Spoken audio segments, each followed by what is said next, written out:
Cash transfers are defined as the provision of assistance in the form of cash to the poor or to those who face probable risk of falling into poverty in the absence of the transfer. The main objective of these programs is to increase poor and vulnerable households' real income. The Alliance for Change and the Working People's Alliance have thrown its support behind cash transfers. Back in August of this year, it was former Minister of Foreign Affairs Carl Greenidge who stated that the government had no intention at that time to look at a cash transfer mechanism. On Friday, chairperson of the WPA Tabitha Sarbu-Haley said that it is the view of the party that policies need to be established as a guide for cash transfer distribution.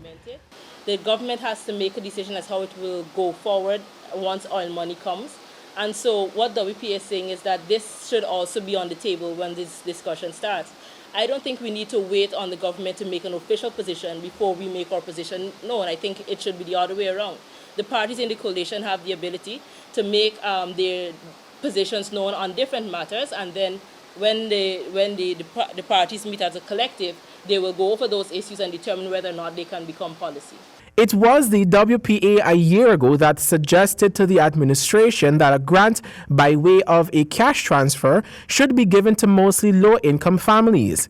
Executive member of the WPA, David Hines, stated that despite the government being indecisive about the party's suggestion, the party will hold firm its position on the matter.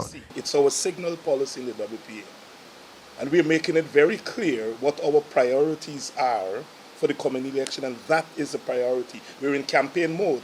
We're not selling this to the elites, or we're not selling it to government. In fact, governments don't fight elections. Parties fight elections, right? So what the government says is not of concern to us. It is what our partners in the APNU say. Javon Vickery, HGP Nightly News.